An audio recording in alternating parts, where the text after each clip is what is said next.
Good evening, I'm Matt Woodman. This is CTV News at 5. Tonight, Maduro charged how the U.S. capturing Venezuela's president could affect Alberta's oil industry. Taps turned off, how renters are coping with no running water in their building for nearly a week. And holy cow, an Alberta farm beats the odds, delivering a set of calf triplets. CTV Edmonton, local breaking news with Matt Woodman.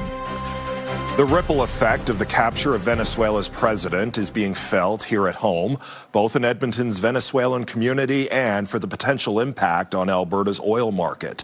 Nicolas Maduro remains in U.S. custody tonight after pleading not guilty to 4 criminal charges in an American court. Court sketches show the Venezuelan president in shackles and dressed in prison garb. He pleaded not guilty to all charges, including narco-terrorism and conspiracy to import cocaine. Donald Trump's U.S. administration is using the charges to justify its capturing of Maduro during a military operation Saturday. Today's proceeding is expected to launch a prolonged legal fight over whether he can be put on trial in the United States. Maduro's capture comes with strong emotions for many people in Edmonton's Venezuelan community. CTV's Naramanisa joins us now. So, Naraman, what are they saying about the actions of the United States? Well, Matt, the president of the Association of Venezuelans of Edmonton says he is happy to see Maduro ousted and says so many others are. Now, he says this will not fix things in his home country overnight, but it's a step in the right direction. We knew that this government was cheating, Maduro's regime was cheating in previous elections. So we have to be careful in rushing things. I am absolutely sure that we'll see the light at the end of the tunnel and we'll go back into a great country back again. Samuel Romero says many Venezuelan Canadians want to go back home to visit or retire, but have not done so because they are fearful of Maduro's government. Romero says the country has suffered under Maduro, especially its oil production. Now, there is concern here about potential American access to Venezuela's vast oil reserves. Now, the U.S. is Alberta's largest customer for oil, and there is concern demand for it will drop. One policy professor says it's not time to hit the panic button. Richard Masson says it will take billions of dollars and years of management to boost Venezuela's production to a point that could impact our energy sector. Now, he says this is a good time for Canada to make some major changes to improve market access. We as Canada need to make sure that we take strategic steps so that we can get our oil to market, particularly to the Asian market, as a means of saying we're independent and we're going to get world price for our oil. And so, we're happy to be a long-term supplier to the U.S. Of course, we always have been, but we want to make sure that we're doing it on fair commercial terms. Masson says because of the turmoil, there's less production coming out of Venezuela than last week. So in the short term, this could be positive for Canadian oil prices. Now, Premier Danielle Smith issued a statement reiterating the importance of expediting the development of pipelines to diversify our oil export markets. Now, she says the province plans to push the federal government to move forward with urgency. Matt. Naramanisa live in studio for us tonight. Thank you. An Alberta cabinet minister is heading to Montana tomorrow. The province says Nathan Newdorf's trip is focused on strengthening energy ties with the United States. Alberta's utility minister will be trying to drum up investment for the electricity market, nuclear energy, and data centers. He will also be giving the keynote address at an event hosted by Montana's Chamber of Commerce. Some renters living in South Edmonton are on day 5 without running water. The issue was caused by a water main break on New Year's Eve. CTV's Nicole Weisberg has more on how people are coping and how long this could last. This is just all that happens. It's like just the air, it doesn't even turn on. It's just got no air in it either. The taps have literally run dry at Southridge Townhomes. Dozens of suites have been without running water since New Year's Day. It makes it really hard to make sure that my cats have water, showering, doing laundry, cleaning. I kind of miss doing dishes right now. On January 1st, owners Avenue Living informed renters there had been a water main break and the water was being shut off for repairs. The next day, it said the repair was not completed as planned and it was still working to find and fix the issue. After it became clear that the repairs would take longer than a day, Avenue Living brought in 15 porta potties for residents. But in minus 20-degree weather, some people are refusing to use them. That's too cold. Maybe in the summertime, it'd be appropriate, but I don't think anyone's using it. Avenue Living is providing daily water to tenants. Jeremy Jarvis says he's gotten one 18-liter jug a day. Not nearly enough for his family's needs. You have 5 kids? Yeah. Oh my gosh, and no water? No. I've been going to the grocery store in between when they replace it to just replenish the waters, just to have 2 cycles of it. As of Monday afternoon, Avenue Living said it had restored water to 190 of 232 suites. And it expects to bring more suites back online this week. Hopefully today. I'm hoping today. I'm positive for today. I just would like my water back on, you know? The owners say the cause of the water main break is still under investigation. Nicole Weisberg, CTV News, Edmonton. Boil water advisories for Calgary neighborhoods near a major water main break have been lifted. The city is still asking people to conserve water so demand doesn't outstrip supply. It suggests flushing toilets only when necessary, taking shorter showers, and only running full loads of laundry and dishes. The city says repair work continues around the clock. It's the second time within a year and a half that a section of the water main has burst. The pipe supplies 60% of treated water for Calgary. Edmonton's food bank has tallied up all the donations that were made on Candy Cane Lane over the holidays. 5,200 kilograms of food was collected. That's lower than an average year, though. The lane usually brings in around 20,000 kilograms of food since neighbors started collecting donations in 1993. While less food was collected, the food bank received more money than expected. The YEG Candy Cane Lane group puts up QR codes down on the lane that people can make financial contributions. So we're able to raise over $24,000 online. So though the food was a little bit less than what we'd want, the monetary donations boosted us up. Right now, the food bank is helping about 43,000 people every month in our city. It anticipates that number will increase throughout the year.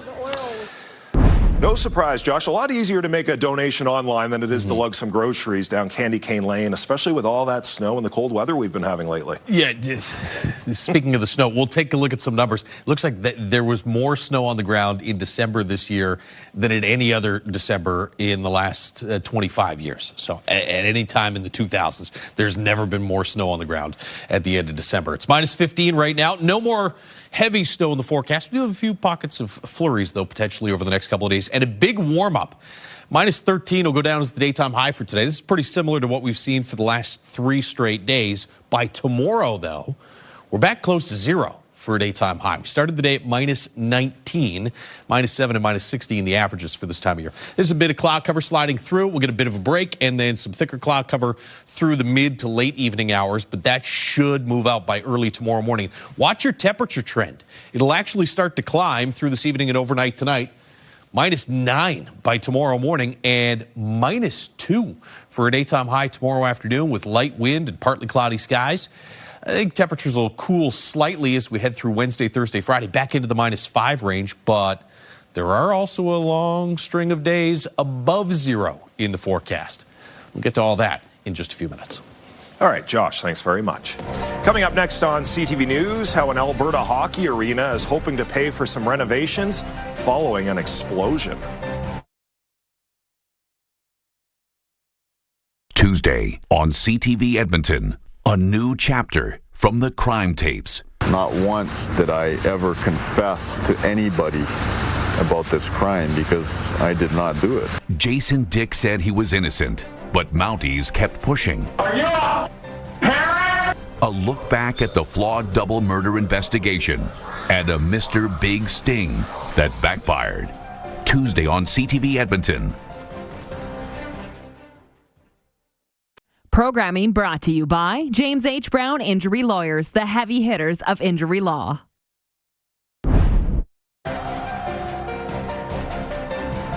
You're watching CTV News at 5. The trial for a man accused of driving a U-Haul that hit and killed a woman from Fort Saskatchewan was supposed to start today. Instead, his lawyer made an application to adjourn it to a future date. CTV's Amanda Anderson explains why. It was February 2024 when this U-Haul was involved in a deadly hit-and-run in Beaumont. The driver was allegedly running from RCMP when officers deployed a spike belt. 3 vehicles that had nothing to do with the chase drove over the device, including 45-year-old Cassandra Gartner. She was struck and killed by the U-Haul after she got out on the side of the road to inspect her tires. Police say the driver of the U-Haul kept going to a 7-Eleven in Edmonton where a car was stolen with a young child inside. The child was dropped off nearby unharmed. The stolen car was later recovered abandoned outside of Edmonton.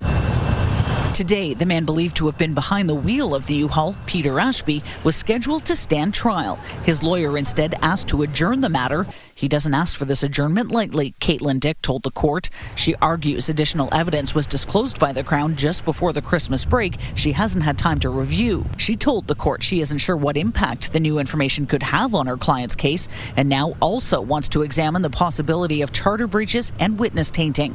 The Crown not only opposed an adjournment, but any delay, saying the information provided in late December won't change the landscape of the trial. The justice has given the defense until Wednesday morning to determine the potential impacts of the late disclosure, while also urging both sides to make the most of the time, focusing on how the trial can still go ahead. Amanda Anderson, CTV News, Wetaskiwin. One person is dead following a house fire over the weekend. Edmonton Fire Rescue says the fire Saturday morning happened at a home near 84th Street and 64th Avenue. 12 crews were called out to get the flames under control. A person was found inside the home and later pronounced dead by EMS. At this point, fire investigators do not believe the fire is suspicious.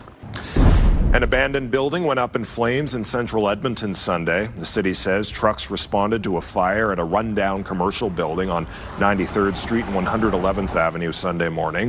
The fire was declared out just before 2:30 in the afternoon. No injuries have been reported.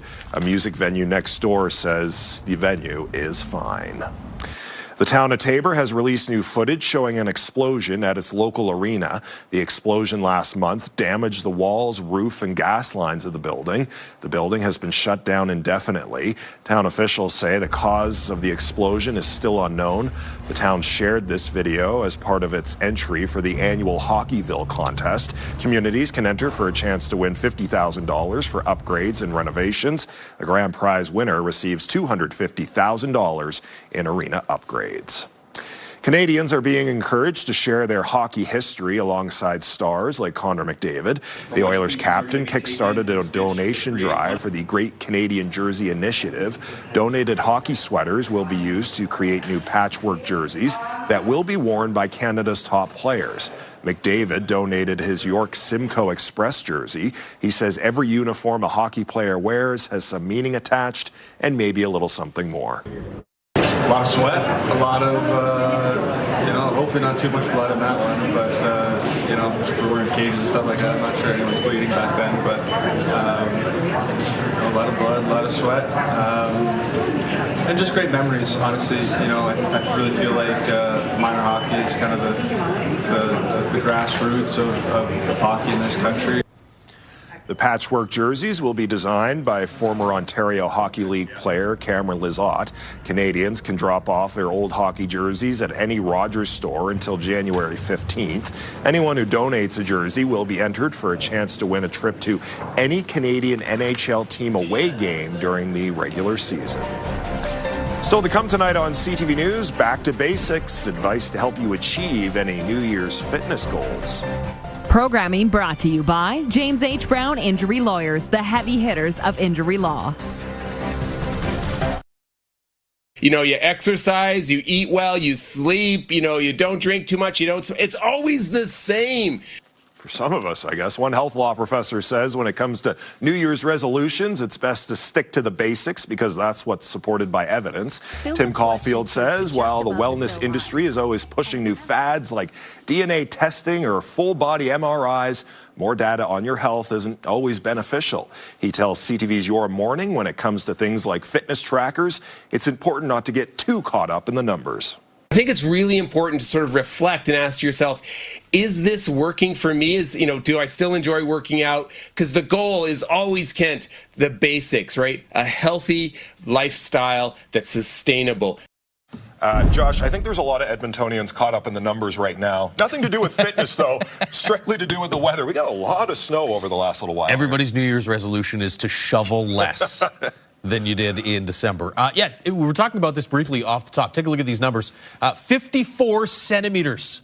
That was the max snow depth in December. That's the most at any point in any month of December in the 2000s. The previous high was 30 back in 2006. So we're almost double what the previous maximum snowfall in December was.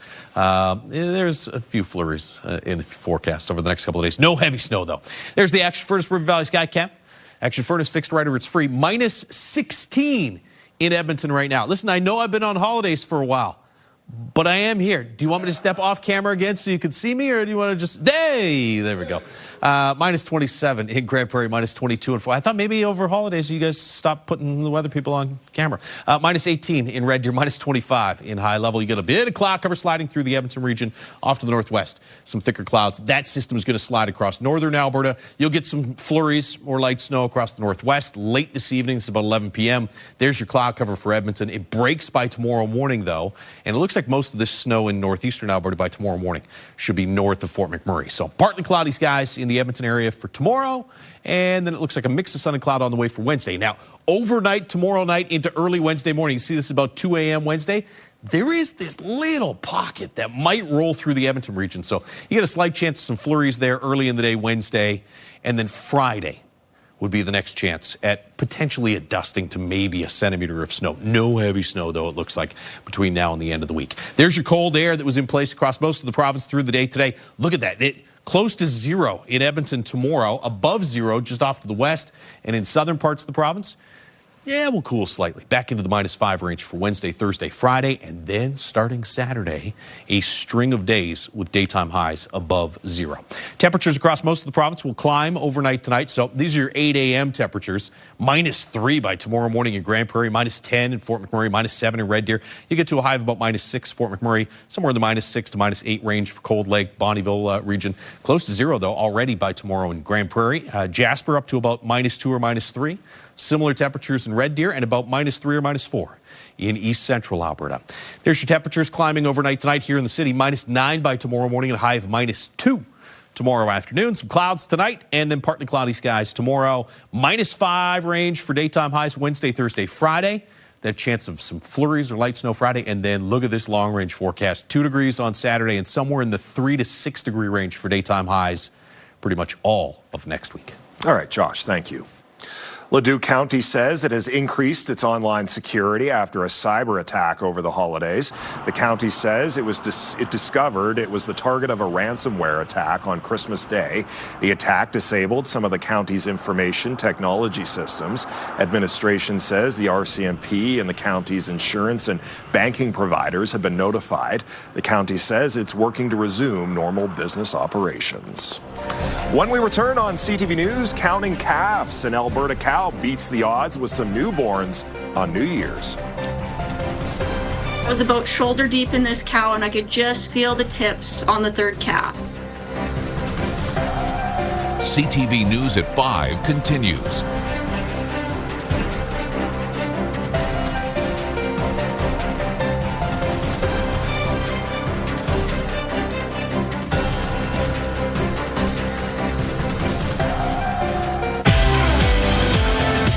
Coming up Tuesday on Your Morning, we continue to get you back into the regular routine, including ways to incorporate the new color of the year. And we debate, when is it time to stop saying Happy New Year?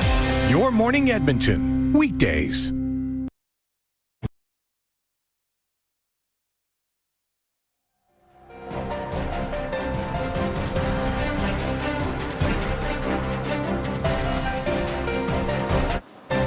An orthopedic surgeon has developed an app which predicts whether people are at risk for one of the most common sports injuries. A torn ACL can involve surgery and rehabilitation, and women are most prone to the injury. CTV's Anastasia Dextrine reports. The ACL is a ligament in the knee, and when torn or sprained, there can be long-term effects. If you have that injury, you're out of your sports for a rehab that's a year long. Dr. Paul Martineau is an orthopedic surgeon and director of sports medicine research. In his 18 years at the McGill University Health Center, he's done more than 2,000 ACL surgeries, and he says injuries often appear starting around age 12. It's become an epidemic where women are injuring themselves 7 times more than men. And the age of the athletes is getting younger and younger. You can see that at all levels of play. From school sports to the elite professional level, Martineau says prevention is better than cure. Enter Hurt Blocker. The free app aims to flag the risk of ACL injury early and avoid related setbacks. The app is user-friendly. You start by taking a video of yourself doing this, jumping on each leg. The app uses artificial intelligence to analyze knee movement and stability as you land. It then determines if you might be predisposed to ACL injury. It will process that data and come out with you jump in a way that's risky for your ACL. And if you need help, or if you're a red light, like we call them in the app, there are exercises you can do that decrease your risk of injury by 50%. It's huge. The recommended exercises are known as neuromuscular training programs. The combination of moves like jogging and jumps helps to improve agility, strength, and balance. And already, Martineau says the app has reached 4,000 downloads in 2 months. Well, essentially what we were trying to do is put physiotherapists, a doctor in your pocket so that parents, coaches, athletes could just test themselves at home. Martineau says 12 universities and several professional teams will soon be using the app, and he hopes to see even more jump on board. Anastasia Dextrine, CTV News. An Alberta farm was surprised with some unexpected newborns on New Year's Day. These triplet heifer calves were born at Lucky 7 Cattle Company, 2 hours southwest of Edmonton. The owner says healthy triplets are rare, with the odds at about 1 in 8 million. The calves are named Marla, Carla, and Darla. The owner says since twins are more common, she was caught off guard when the cow was calving a 3rd time. And my dad looked at me and he goes, "You better try again." And I rolled my eyes and I'm like, no. But did due diligence and went in again. And I was about shoulder deep in this cow, and I could just feel the tips on the 3rd calf, the tips of the feet. So I'm like, okay, here we go again. Last year, another cow on the farm also gave birth to triplets. They were a trio of bull calves named Huey, Dewey, and Louie. And that's our show. Thanks for watching. I'm Matt Woodman. CTV News continues right now.